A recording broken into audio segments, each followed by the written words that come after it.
All right, guys, first things first. I became a father for the second time yesterday. Less than 24 hours ago, our baby girl was born. And really proud and grateful for everything that has happened and for our baby girl to be healthy and for my wife also to be healthy.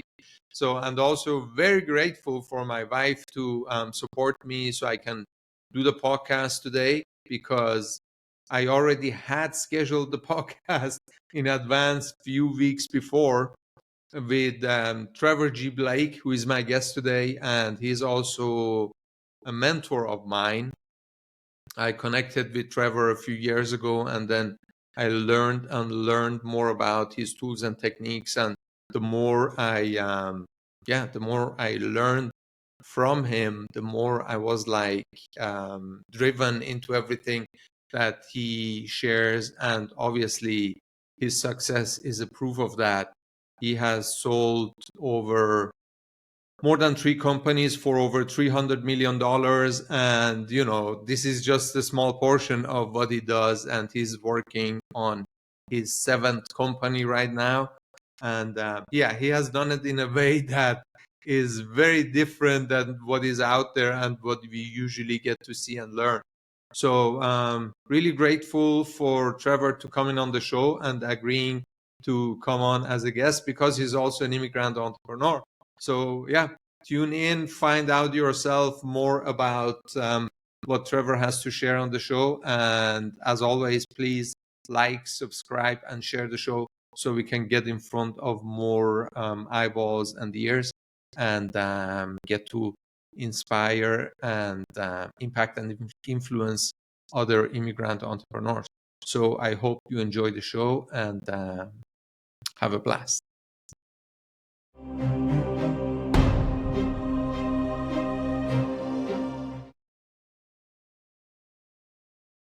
Welcome to the Immigrant Entrepreneurs Show, where our mission is to inspire, impact, and influence other immigrant entrepreneurs to follow their dreams and create the future they want.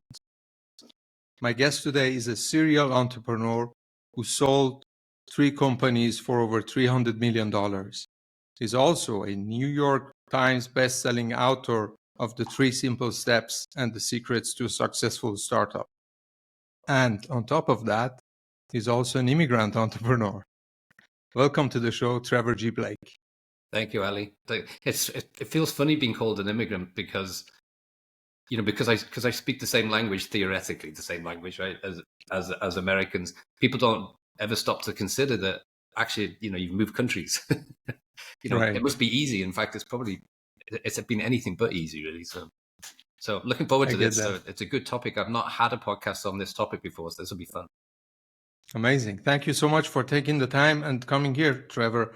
So before we get on and go into the depth, please give us a quick idea. If somebody has lived under a rock, they don't know who you are, and they haven't heard your name, please let us know and our audience know who you are. So, there's those 3 perceptions of how we see ourselves, how others see us, and how we think others see us. So other people see me as a serial entrepreneur and a business coach, I guess.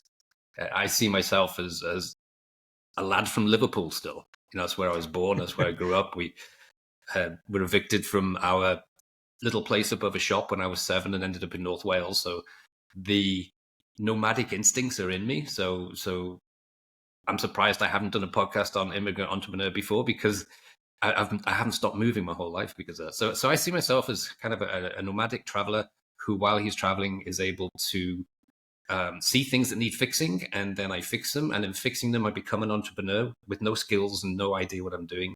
And with all the tools and techniques that you know about that are in my transformation course, and that's at trevorgblake.com, using those tools and techniques, I somehow managed to get away with it and build a company. And because I get bored really easily, I usually build a company quickly and exit and then go do it again and again. So I have actually done it 7 times. I still have 2 of those companies. And so that's who I am. But I still see myself as a lad from Liverpool. Right. Thank you. So, Trevor, you came to the US, I know, decades ago. Give us a quick background on when it was and what was the situation like when you decided to come to the US, and also why US? Okay, so my wife is the reason. So I met Lynn when I was 21. We married when I was 24. She unfortunately died in 2020. But she was always passionate about America. She loved the Kennedys, all that story. She loved the Apollo program. She loved all the American TV shows and stuff like that. And she'd always had this passion to live and work in America. I didn't. All I knew about America was John Wayne movies. That's pretty much it. I was British and I joined the British Royal Navy, and so I was very, very, very much I suppose you could say, a patriotic Brit at the time. We tried to have kids, and we spent 7 years going through all that fun, you know, IVF and all that kind of stuff. And at the end of it, she wasn't able to have children, and it did affect us psychologically. I was surprised because we didn't talk about having children when we got married. We just wanted to get married. And all of course, at our age at that time, in our 20s, everybody around us was having their first or second child, and it was very hard for her psychologically. So we sat down with a bottle of wine one night and we said, well, what are we going to do? Because everyone else who's in this situation of not being able to have kids, they've split up. They've basically left each other. The stress was too much for them. And we agreed that it would make us stronger, that we could be irresponsible for the rest of our lives. So how are we going to be irresponsible? So we said, well, let's pursue that dream of yours, of being in America. And so we set about doing that, and using the same tools and techniques I use today with playing with energy in a different way in the transformation experience. We set our intentions without sharing them. We set our intentions of this is what our life is going to feel like. And then all these miracles showed up. My boss at work first of all, my company got bought out by an American company. Riker Laboratories got bought out by 3M, which is a big American company. And then my boss left and a new boss came in from Minnesota. So suddenly I had an American boss. And so all these things started to happen around me. So I was working in a part of the business that no one else could really understand. And that was just starting in America. So I got sent over to America to teach some people over there. They liked me. And the next thing I know is I'm moving to Minnesota in 1994. And it sounds like it happened really fast and really simply. It was a typical journey like this, but our dream came true, if you like, of, okay, now we're having a real adventure. We can travel and do different things. And so we moved to Minnesota, and 3M has a huge campus there of about 100,000 employees.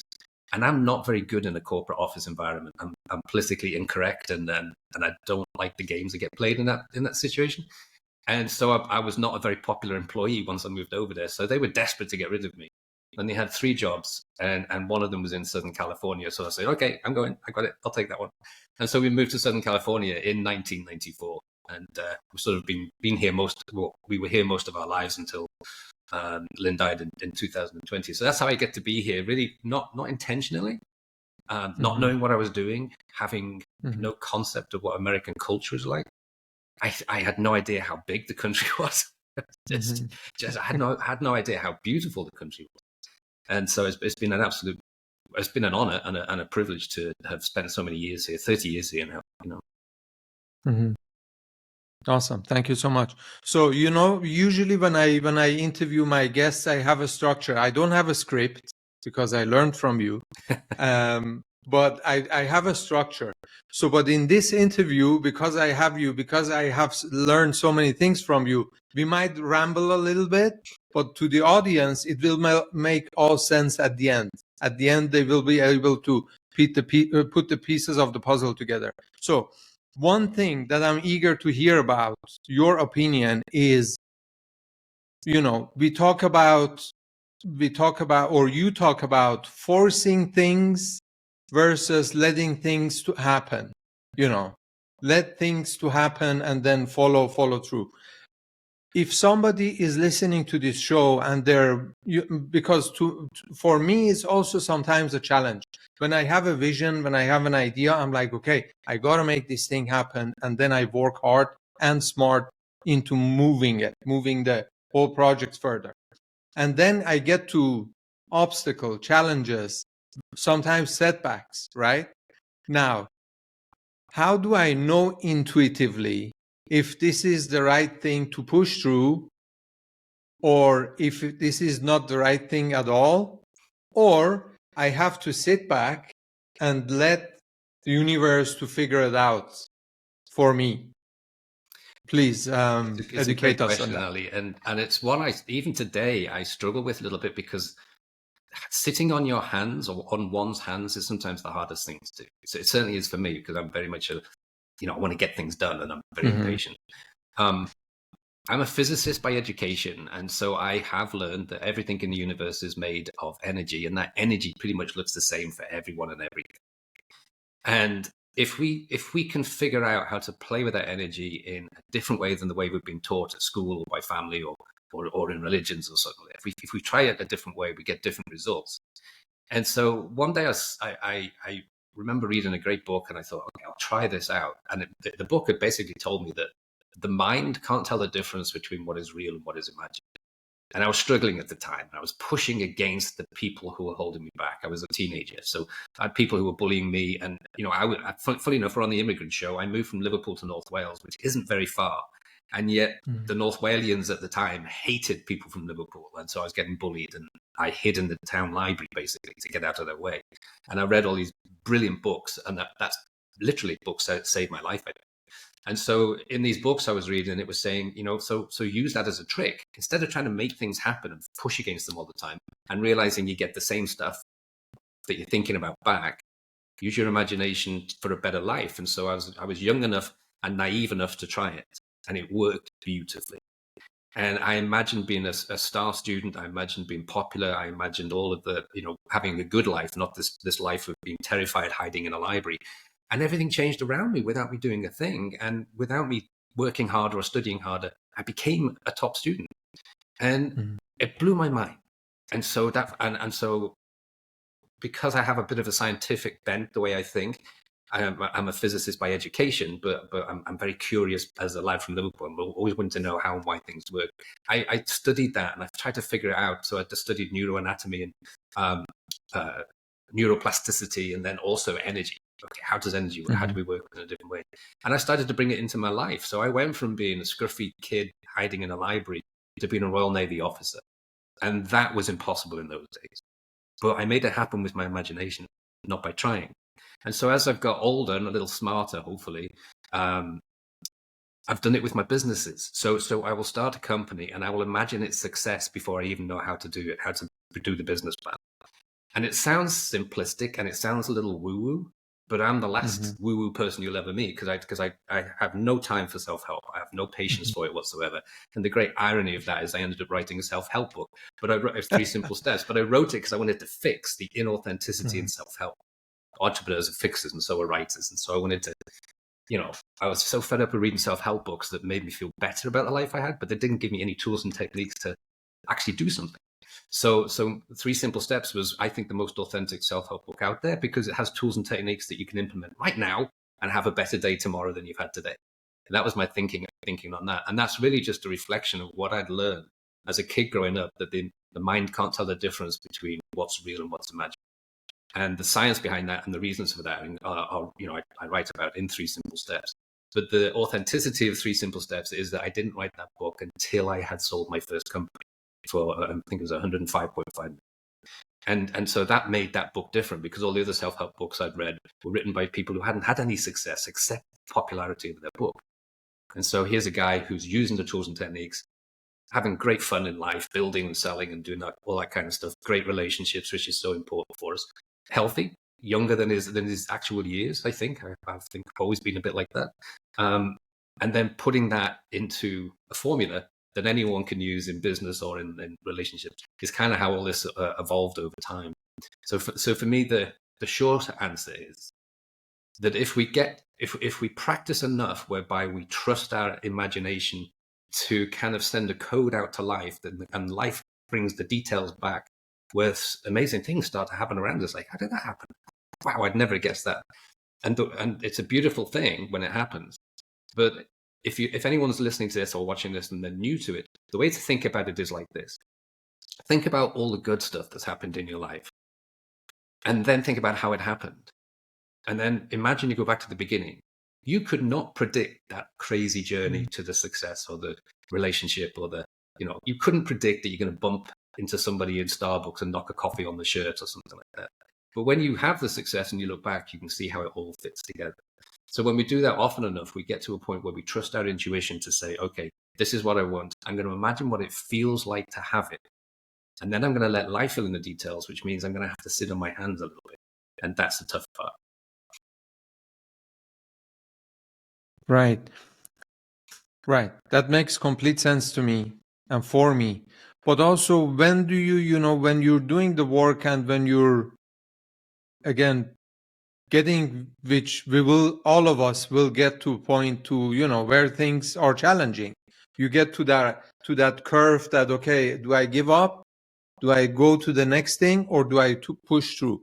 How do I find out, or intuitively find out, if it's the right thing to push through, or no, it's not what I'm meant to do, and let me go do another thing?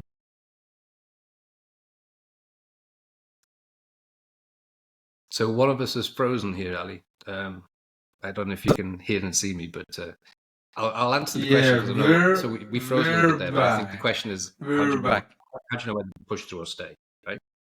Right. So you've used the most important word, which is intuitively, and this is a power, an energy power that most people don't appreciate as much as it should be appreciated.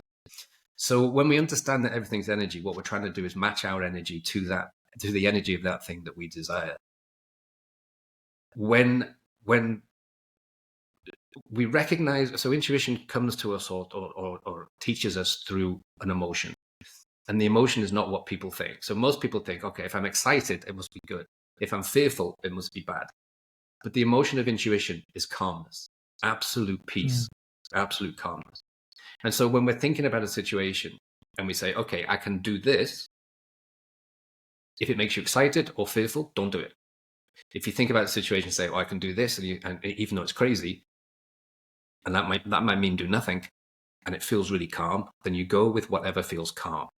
And that becomes our compass or our guiding light for how to make decisions about whether to stay or go all the time. We follow the calmness. It's like a flow. It's like an energy flow. So we're following the flow of energy, and it recognizes or shows itself to us in our solar plexus as a feeling of complete and utter calm. So it's like that situation where you say, oh, this would be a great idea. I'll go do it. I'll put a few 100,000 in this. And you get excited. Don't do it. It's not going to go well. You get fearful. Of course you don't do it. But if you feel really calm, even though everybody around you is saying that's nuts, that's crazy, you're mad, then you do it. And I've had that with most of my companies. But the big company I've got at this point in time is developing drugs for low toxicity drugs to treat the most difficult type of cancer. And for 20 years, people have said, I'm crazy, you're crazy. No one can solve that problem. And who the hell you think you can? You're not even a biologist, you're a physicist. Don't go there, don't do that. But it's always felt completely calm to be involved in that space. And so I've kept involved in the space, and we're doing very well. Just finished phase 1 trials. And so that's what I look for all the time. My sort of beacon is a sense of peace. And of course, because everything is energy, and energy moves in waves, of course, as you journey from where you are to where you want to be, there's going to be moments where it feels like you're going backwards. It feels like it's dropped off. I call that the winding staircase, okay? And that's where a little bit of trust has to come into the process, because what's happening to you might be something you didn't think you wanted to happen, but it's essential to happen to you in order to get you to the next step, whatever the next step may be. And this is what talking about it is one thing. Practicing and learning it, as you found out, is something completely different, and it does take a little while to get into this sort of mentality. So, excuse me, you talk about setting intentions versus having goals, which I do know because I'm a student of yours, are not the same things, right? So, by the way, if anyone hasn't figured out so far, I'm completely open about this. I've been through the transformation course that Trevor has. I'm also a member of his vibrational leader sanctum for entrepreneurs, that we get to connect with other entrepreneurs, like-minded entrepreneurs, I should say. So I want to be fully transparent about that, because people might ask themselves, hey, how does he come up with these questions out of nowhere, right? I have done it. This actually, this podcast and this business model is a byproduct of doing and using the tools that Trevor teaches. That's why I actually figured out this is something that I want to do. But this is not my question. You speak about setting intentions versus having goals, which are not the same thing. Can you please elaborate on that? Yeah, then you sometimes hear people use them interchangeably, and that's those people who do not know what they're talking about and don't understand energy. So goals are a part of everyday life. You know, we set forecasts and budgets, and I set them all the time in business and never achieve them. But we do it anyway. So we set goals. We set goals at home. You know, we go to the fridge, it's empty. We go out, get some groceries, fill the fridge. We've achieved a goal. Goals are typically very, very small. And you know, when you come across people who think they know what they're doing and they're talking about goal setting techniques, they teach you. You know, it has to be believable to be achievable. It's like baby steps across like pebble. You know, like, stepping stones across a pond. And that's fine. I don't have any issues with that whatsoever. But when I talk about intentions, I'm talking about a completely different situation that requires a completely different way of playing with energy. And so with an intention is a dream. It's going from one set of circumstances to something that seems almost impossible and ridiculous and so high achieving that you wouldn't dare share it with anybody because you feel a fool. So the visual I use for that is, yes, goals are fine, stepping stones across the pond, but they're not going to achieve dreams. Because you can't predict how many steps it takes to go from here to here, right? So you'll end up going around circles, up and down, round about, right, to get what you want. So the visual I use for intentions is it's strapping a power pack, a rocket on your back, and shooting across the ocean. That's the difference. And we need both in our lives, and that's fine. But goals you don't need to focus on very much. And unfortunately, there are some gurus out there, self-made self-help gurus, who have made careers out of teaching goal-setting techniques, which is based upon a study that they claimed was done in the 1950s in Yale. And we know now that no such study was ever done. It's almost like somebody puts something on the internet and then a media picks it up and it becomes mainstream. That happened with this fictitious study. And so a lot of bad information is out there. So goal-setting techniques are often based on very poor no reference, no history, but the perception of a study that showed that people who had goals were worth more than the rest of the class that didn't have goals. It never happened. So if you've heard that story, throw it in the garbage can. So intentions are based upon the power of energy. So everything in the universe is made of energy. It's an irrefutable fact. We can't get away from it. Whether you want to hear it or not, that's the way it is. And that energy is made of the same components, fermions and bosons. And so energy follows its own laws, real laws, not fictitious laws like law of attraction, which doesn't actually exist anywhere in the universe, but a real law, the laws of energy, laws of thermodynamics. And so the one we embrace for going from one set of circumstances to the other is that energy can neither be created nor destroyed. So all the energy that exists already exists. Energy can only be converted from one form to another form, like ice to vapor condenses, come back as rain, back to ice. So in our universe, we're able to convert the energy of thoughts, the energy of words, the energy of imagination into something else. And that's the number one thing. So now as we're doing that, we're also doing something that's called magic, because the definition of magic is to convert one form of energy into another form of energy within the laws of nature under the power of will. They're exactly the same. Science and magic are bedfellows. They're not opposites because it's working with energy. And so once we know that, then we can say, okay, this is fun. Stepping stones across a pond, a bit boring. My life's been like that. I'd like something different. I'm going to put on the rocket pack and I'm going, and I'm going to shoot across the ocean. And so we have a technique for that, and I call it, we start off with intention setting, as you know, Ali, and then we move into the tools and techniques within which we're able to put an intention so that we can magically bring it to our lives. So for instance, I'll have an idea for a company and I'll set an intention for it even before I've started. So I know what the outcome is going to be before I start. And the reason we can do all this is because of physics, basically. So we can play with energy this way. We can get to understand the illusion of time. So we can put something that would have been in the future into our tractor beam, if you like, and we can pull it quickly to where we are right now so we can have more fun, because everyone wants it now. No one wants to wait 30 years to be successful. We want to be successful today. And that's possible today because you can just go on your computer and engage the whole world with the touch of a button. So I don't think there's ever been a better time to achieve intentions than right now. And that's why that's why I'm here giving this message, because I meet so many people who are so frustrated by the loss of the dream, when they were 5, 6, 7 years old, and somebody comes up to them and says, so what do you want to be when you grow up? And you go, I want to be a ninja, or I want to be an astronaut, and that gets crushed by the way we live. And so I'm trying to get that back to people to say, go and engage your inner 5-year-old again. Use this new understanding, which for most people it'll be new, this new understanding of how to play with energy in a different way, and go have fun with it and see the miracles that show up. And it's beautiful. So you end up with a life of excitement and adventure that puts a smile on your face when you get up in the morning, which is very different to the way most people are living. So intentions are huge dreams. There's a formula for them, and I call the formula the 5 Ps.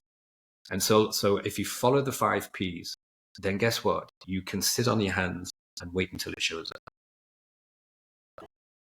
Okay, so now somebody, and I would love for you if you can move a little closer to the microphone, because sure. Now we're getting to the exciting part.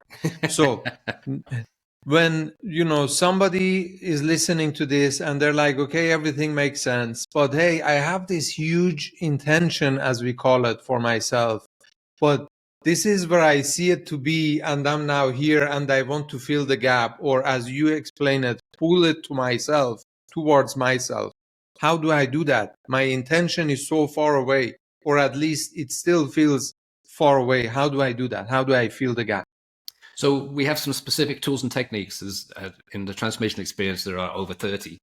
And so we use a sequence of tools and techniques. And one of many of my favorites are pump up the volume and mini mind movie, etc. So I use the power of the imagination, the power of our, what I call the torso one. It's the connection between the brain, the heart, and the solar plexus. Most people just think of a brain as being the powerhouse. It's not. It's the torso one, like a saber that runs through the center of our body, if you like. So we use the power of the torso one to place ourselves in the position where we can feel what that success is like. And I'm not the first person to recommend this. A lot of people have read Neville Goddard's books, and I have them all as well. I've read them many times. And although he doesn't have a lot of tools and techniques in there, he talks all the time about the essential ingredient to success is to get to feel it first. We're feeling beings that think, not thinking beings that feel. And the proof of that is that every thought takes 500 milliseconds to happen. So we've felt something first that causes or triggers a thought. And so we get into the feeling, and once we do that, we start to trigger all the words, all the thoughts, all the imagination that we need to bring that to us.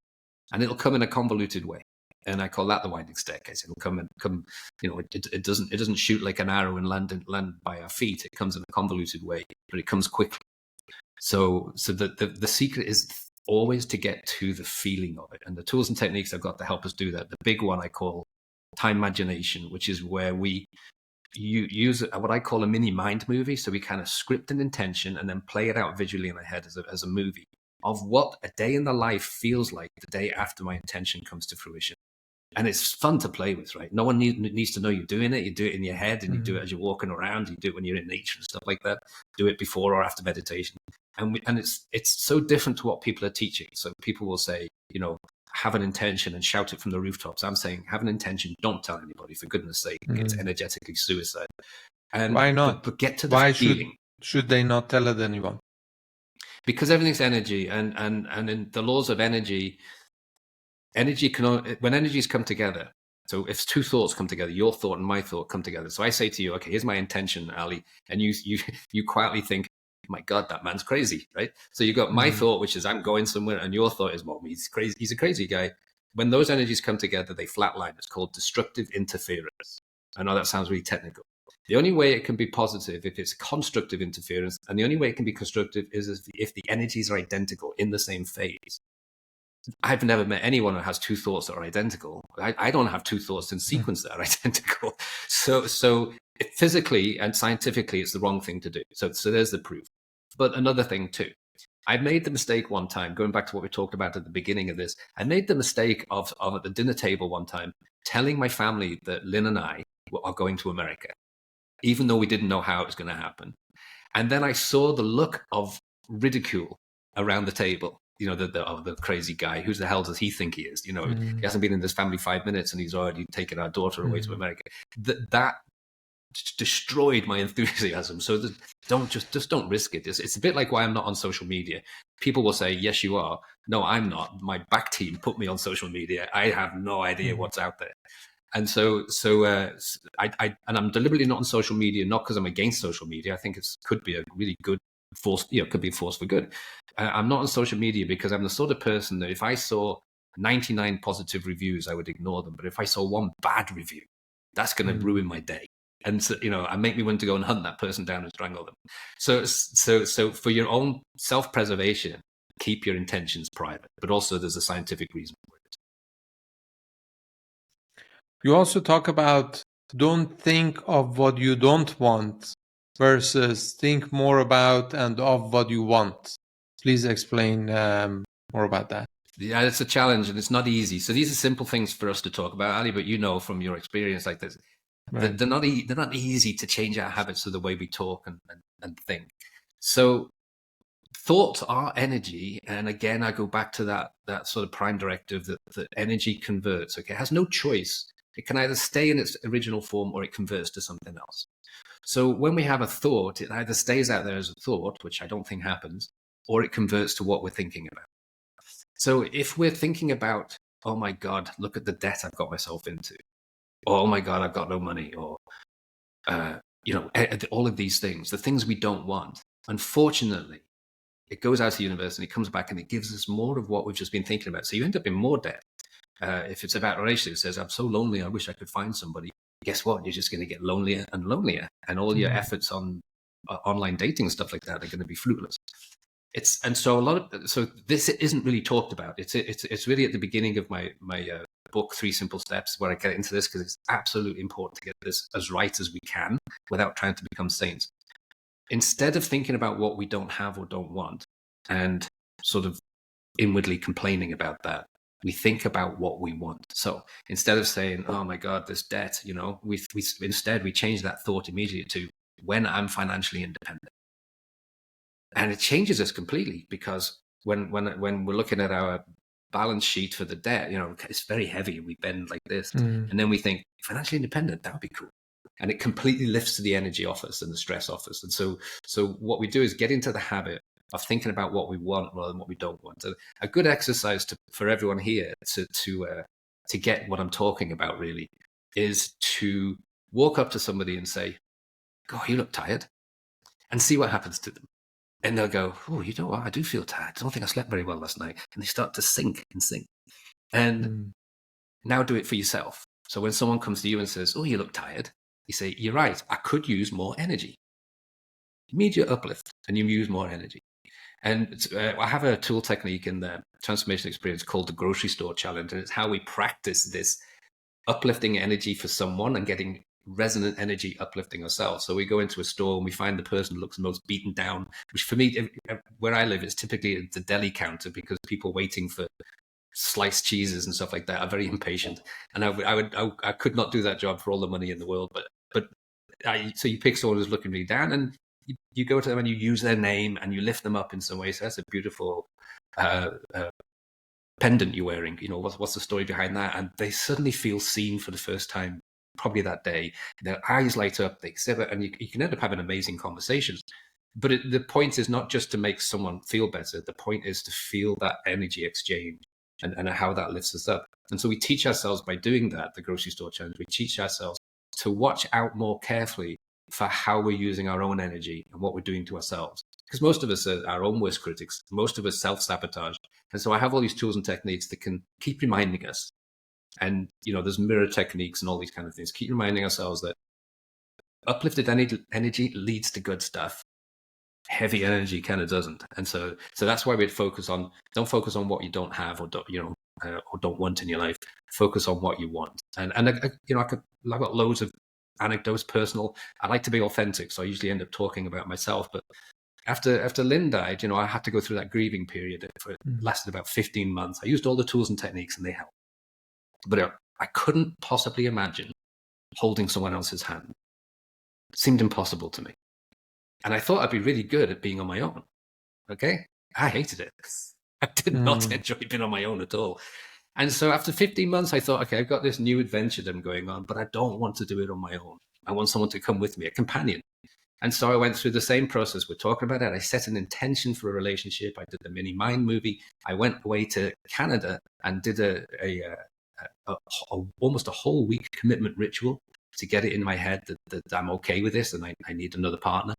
And that's where I met Jess. I think you've seen Jess maybe online once or twice.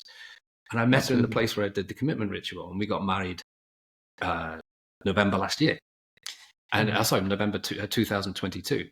That's how quickly it can happen when we do these things, when we stop thinking about what we don't have or don't want, which I was doing during the grieving period, and then start to think about what I really want, which was I've got a world cruise coming up next year, and I want a companion for that. I imagined in my mind that it would be someone who inspires me, someone who teaches me new things. Didn't put a face to it and wasn't bothered about. Didn't even say man or woman. Actually, I just wanted a companion who would inspire me to keep going. And then the beautiful Jess showed up, and I walked up behind her in a restaurant, and bang, it was like Cupid's arrow. So that's a real story, So if you read that in the book, you'd probably think it's far fetched, but I'm telling you, it's true. It's she's just on the other side of this wall. So that's how quickly things change when we catch ourselves, stop ourselves thinking about what we don't have or don't want, and switch to, I want this, and then imagine it, and then lo and behold, happiest man alive right now. That's amazing. One thing that I'm being fully transparent here, which annoyed me actually a little bit when I got into your program and also the group and the network. It annoyed me a little bit in the beginning because I come from a culture where everything is very masculine and everything is very male dominated, right?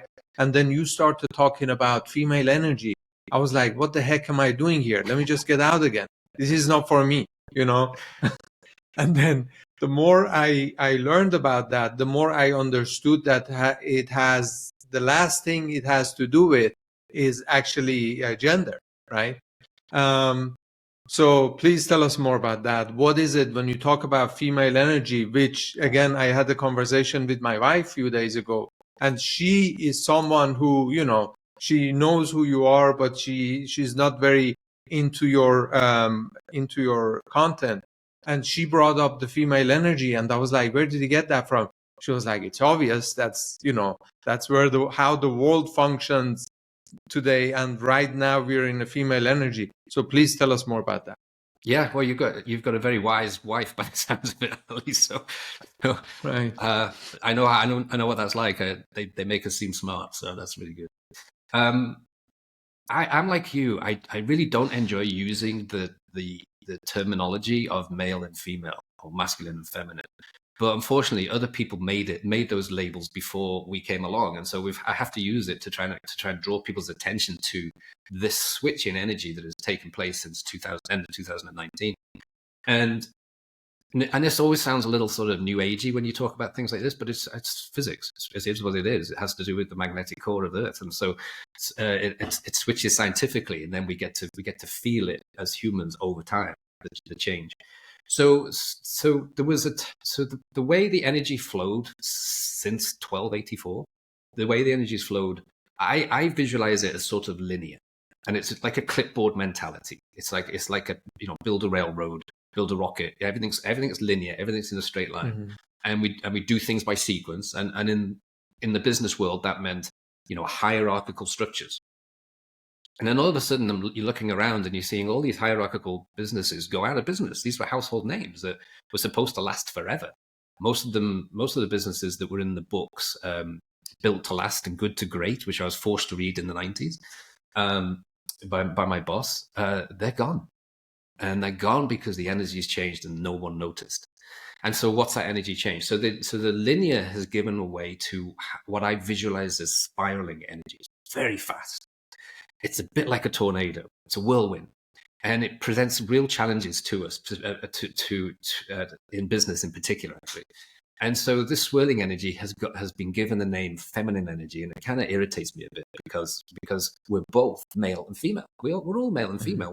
There's only one little chromosome difference between us, but because I get identified as a man, I get to behave more like a man through my life. And it's probably the same as happened for you. But I noticed growing up that my mother had this incredible intuition. She just knew stuff. And then when I married Lynn, wow, intuition squared. And they just knew stuff. And it used to frustrate me because I'd say to her, how do you know? You can't possibly just know. You've never met this guy. How can you know he's no good? And she'd say, I just know. And I was fascinated by that. And that's where I got into intuition and connection through nature and meditation and things like that. That's in the transformation experience. And so I because my intuition's quite good, nowhere near as good as any woman I've ever met, but it's quite good for a man. I noticed this switch going on around me, this thing, and I realized that as an entrepreneur, I'm going to have to change or get left behind. And so the old Trevor Blake, would sit at the negotiation table and try to win the battle. This Trevor Blake, when I get to the negotiation table today, it's almost invariably a female who's on the opposite side of the table, and it's, do you want it or not? It's a completely different way of working.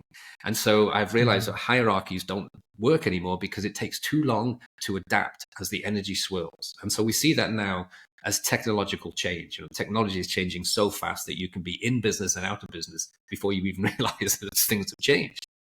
And so and companies that don't realize that, like the border books, the circuit cities, or they're gone.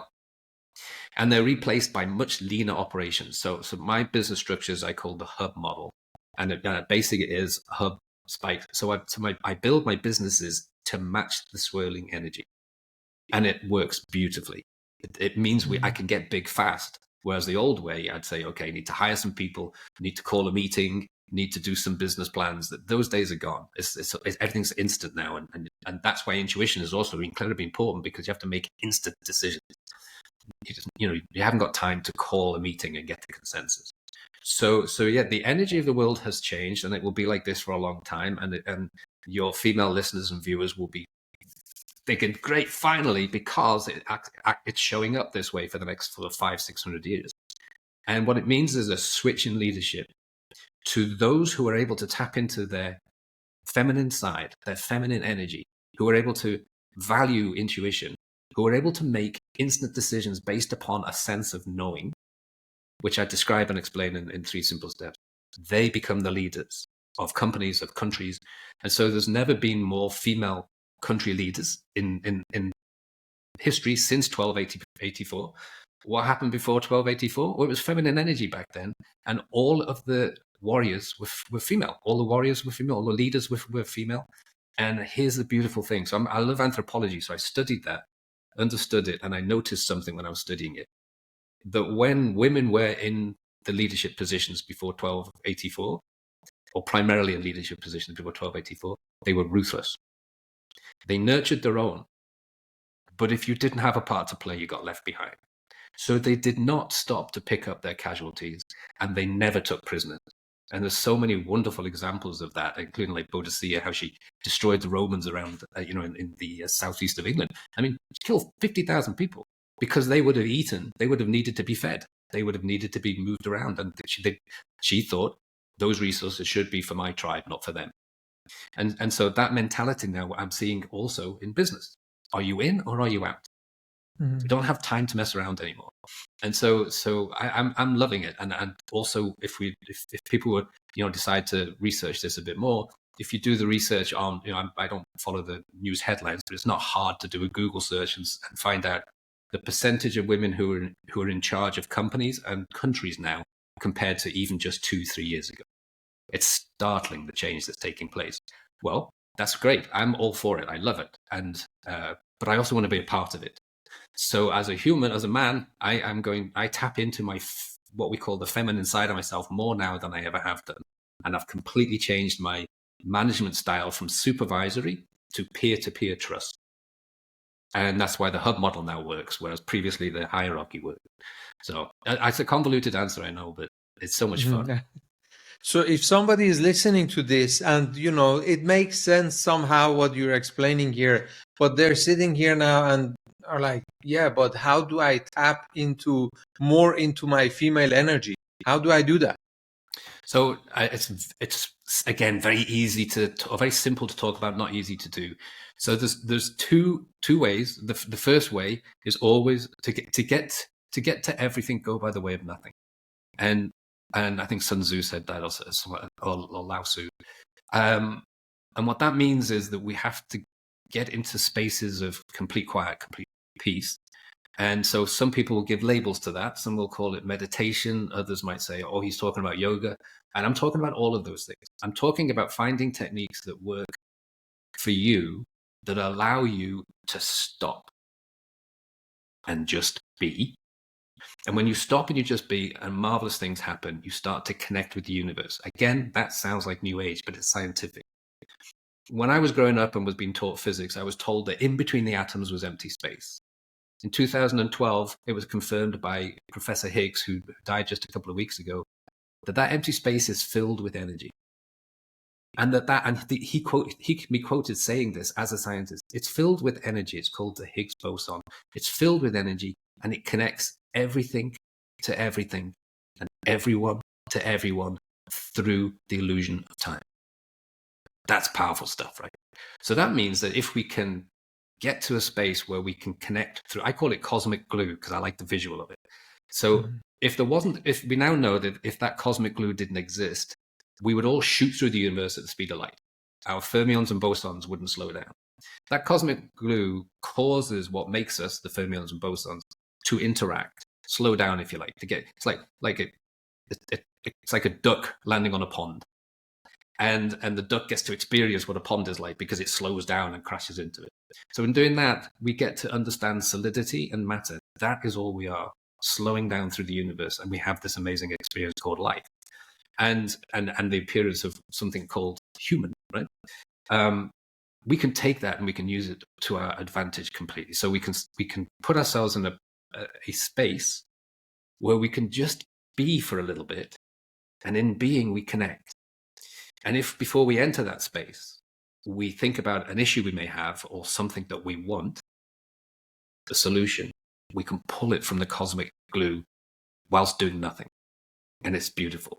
So I have a technique I call taking quiet time because I find meditation sometimes a bit woo-woo. And I want to keep it as simple as possible. And it is no more complicated than allowing yourself to have a private space at home where you sit for 20 minutes in the morning just after getting up and do nothing. And watch the magic that comes out. And then that's one thing. And then the second thing is when we actually do that, we create new neural pathways in our brains and our torso one that haven't yet been polluted by media or headlines or the pesky pings on our devices. And so we've created new pathways that we can do miraculous things with before they get destroyed by all that stuff. So get out into nature. And nature is a ready-made matrix in the cosmic glue that we can tap into. So two very, very simple things. And yet I find people have great difficulty allowing themselves the time to sit and do nothing or the opportunity to go out into nature and take a walk instead of sitting in a meeting room or instead of being on social media or something like that. So my encouragement to people is you don't have to cut it out like a diet, but you can take some of the things that you're doing that aren't beneficial, like, spending 2 hours on Facebook or something like that, and go out into nature for an hour and sit under a tree for 20 minutes and meditate. And that will change your life completely and forever. And when I first started doing this, I found it in biographies. And when I was blown away by all these people through time who all did this, but gave it a different label. So I started doing it and my life became one great adventure. But when I started doing it, it was kind of forbidden to talk about meditation. It's like, a man doesn't talk about meditation or getting into nature or anything like that. Now everyone talks about it. It's now the cool thing to do. So take advantage of that. You can treat yourself to 20 minutes every day doing nothing, and you can get out into nature. I have a freebie on my website, trevorgblake.com. It's called The Practical Magic of the 5-Hour Workday. I only work a couple of hours a day, as you know, Ali, but the 5-hour workday is how to structure your day so that you can do all these things that bring the magic, the aha moments into your life, whilst also structuring part of the day where you can do the analysis and what we call the productive part. I have never had great idea for a company while sitting at the laptop, but I've had great ideas for companies while walking in the trees. When I first learned about what, the tools and techniques that you share, I was like, okay, everything sounds very simple. And because it's simple, it must be easy. And then at some point I realized, okay, it's not easy. And then I said, okay, the next thing I'm going to do is I'm going to put a lot of effort into it. Until I realized, no, putting effort into it also doesn't work, but putting discipline into it works, which are basically not the same thing, right? Effort and discipline is not the same thing. So tell us more about that. Everything you share, somebody might listen to this and they're like, yeah, it makes sense. And it sounds easy, but it's actually not. It's very simple. It's very straightforward, but it's not easy at all. I can confirm that it's not easy at all. I think the reason why it feels not easy, because I haven't changed. I'm still a little lad from Liverpool. I still use all the same tools and techniques because I'm as messed up as anybody is. So why we say it's not easy is because what we're doing is trying to form new habits. And it's a little bit akin to, like, say, I've always eaten meat, but now I'm going to be vegetarian for a while. It's not easy, right? That's not an easy switch to make, or the other way around. And so at the back of our brain, in our brain stems here, we have this group of neurons called the reticular activation system, and they hold us in a loop. They keep us sane because they filter out most of the world around us, and they allow us to see a little bit of the world that we think we like. So to understand this, everyone's had the experience of, you've never noticed a particular type of vehicle before, but then your friend has this brand new white Wrangler or something and is really excited. And then the next day you see white Wranglers everywhere. And that's because your reticular activation system has clicked onto your excitement for your friend and says, oh, you like white Wranglers? I'll show you some more. And it's a bit like a Google algorithm, so like you search for something online and you get adverts for the same thing for the next week, that type of thing. That's how this little loop here, I call it the enemy within, because it really is a bit of a trickster. And that's so it keeps you in the same loop, the same habits. If you spend a long time on social media, this thing here, because it doesn't have an emotion about it or a judgment, thinks you want to spend more time on social media. So you'll get more pings, you'll get more reasons to be there. So you have to end up reprogramming this. And so that's why the taking of the quiet time and going out into nature more, which to most people today, is almost an alien thing to do for most people, which is really, quite worrying at times for me. What you're doing is you're causing a reprogramming that will turn new habits into you. So at first you have to force yourself to get up half an hour earlier than you normally get up. And then you have to force yourself to sit in a chair for 20 minutes and do nothing. And it feels very weird at first. And try not to think. That's nigh on impossible, even now, like for me. When you do it, say 5, 6, 7, 8, 9, 10 times, then the reticular activation system clicks in and says, okay, you prefer to do that than be on social media or watching fearful headlines. And so it's the forming of the new habits that makes it feel not easy. But do it like everything. Practice it long enough and it becomes easy or easier. And it also becomes indispensable. I can't imagine a day in my life without meditation. I can't imagine. It would not be a happy day for me. So it does require a commitment to change. But if you're not happy with the life you've had, that's not such a big commitment to make, is it? One thing that you also talk about, and I was actually talking to someone yesterday who I'm in Switzerland right now. He's from Switzerland. I'm not sure how good his English. He has no idea who you are. But I was talking to him, and he was talking to me about why he has an office, but it's also built in his house. He's moving out of the office. He owns a couple of businesses, and he's building a brand new office for himself in one of his businesses. And he was like, because when I get to this office, I change and my mind and also how I dress up and everything, it makes me go in the zone and just focus on a different. So I remember that was actually early days when I got into your program. You talked about, hey, even on the calls that we show up, on the entrepreneurial group calls that we have with you, you said, guys, you have to tap into that role as an entrepreneur, and also show up the way you would show up as a business owner, as a leader and entrepreneur. Please tell us more about that. So that goes right back into the brain can't tell the difference between what is real and what is imagined. So if we fake it long enough, we become it.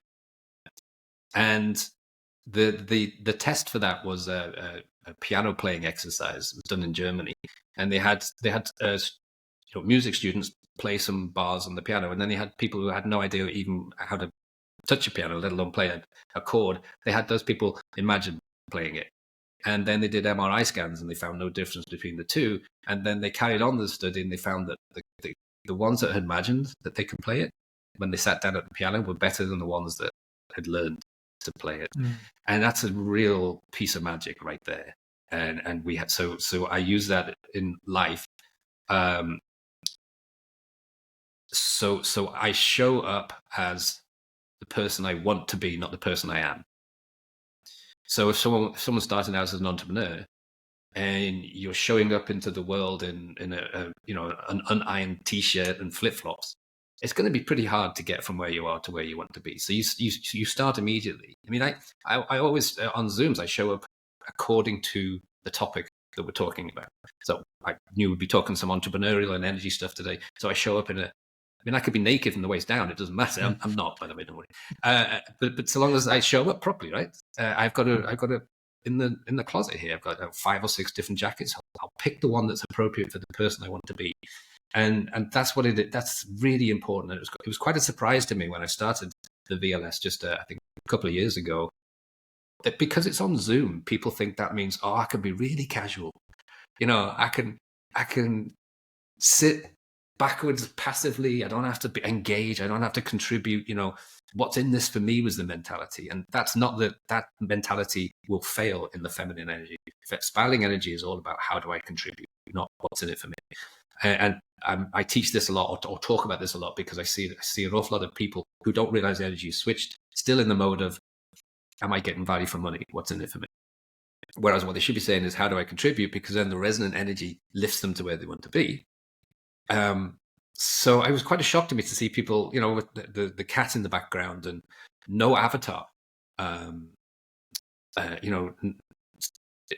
Typically on Zoom, I have my avatar, which is a Merkaba, and because it fits TrevorGBlake.com.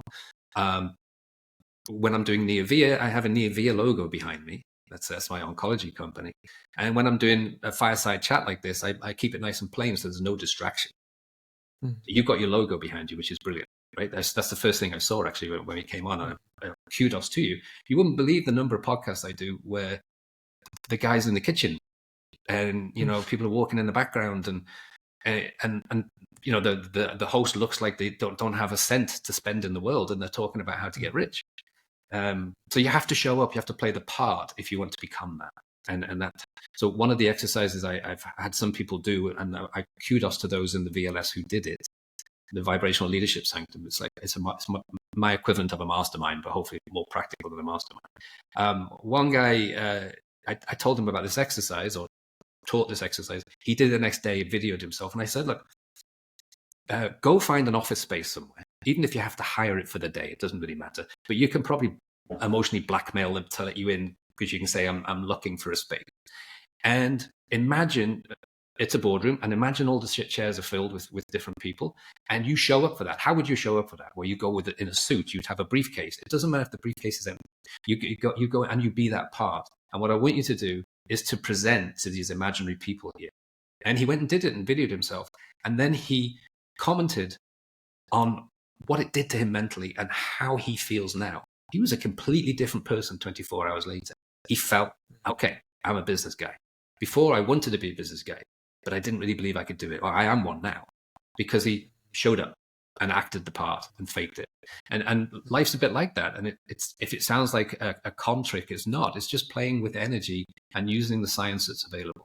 The mind can't tell the difference between what is real and imagined. So if you imagine yourself and go into that space and imagine yourself as being a good speaker, a good entrepreneur, and everyone around the table patting you on the back on the way out, guess what? Guess what's going to happen? Absolutely. And I would love to add something to that from my own experience. It's also, when you do that, and then by the time you're getting out of this office building, and you're feeling like, oh, I played a role now, but hey, the real me is actually a loser, and I will never be an entrepreneur. Of course, it's not going to work. You have to continue and keep that faith in yourself and energy high, and just do the work, and also have the discipline, because otherwise, if you just do it for, I don't know, an hour or two, and then you go back to feeling like a victim, and you're not capable of doing anything, then of course it's not going to work out. So I would love to. That's a really good point, though, Ali, because I do have people who purchase a transformation experience and they love it, and they do the tools, but they just do them once, and they go all the way through to the end, and then they say, well, hang on, nothing's changed. Well, because they haven't reprogrammed the RAS yet, the reticular activation system. You do have to keep doing these tools till you can't tell the difference between real and imagined. Absolutely. That's why it's called transformation. You haven't transformed if you do it only for once, right? So the transformation only happens if you really keep on doing it. So Trevor, I could go on for 2, 3, 4, 5 more hours. I'm telling you. But as I told you in the beginning of the show, I want to respect your time. I know you're a very busy man, although you only work 5 hours, but you do a lot of stuff for fun. So I want to respect that too. Thank you so much for coming on the show. Before we wrap up, if I missed anything on, some advice, also being from your own experience as an immigrant entrepreneur who came to the US decades ago and has been ultra successful, what would your biggest advice be to someone who is in early stages of their entrepreneurship as an immigrant, or they have a decent business going on, but they also want to get to similar heights where you have gone? What would your advice be? There's a magic to thinking really big, and that's why I love intentions. It's magic. It's magical. And good proof of it is every time I've achieved an intention, and they evolve and change all the time, my immediate thought afterwards is I should have gone bigger. And it's it's something I have to learn. My mentality has to change. So in the beauty of all of this is there's a true magic in thinking big. So don't think small, and don't imagine small. Just imagine big and think big, and sort of watch the world change around you. And that's the beautiful thing. I meet a lot of people who they just won't allow themselves to think big, but no one knows what's inside your brain, so why not think big? I love that. Once again, Trevor, thank you so much. Thank you also so much for everything you have done, and you have showed me actually how things work out, and I owe a lot to you. Also, this project that, as I said in the beginning, that came to life is a byproduct of going through your transformation experience. So thank you so much for coming on the show, giving us your valuable time, and also sharing with our audience. Thank you, Ali. I appreciate it. Great questions. Thanks for going deep. Absolutely. Thank you.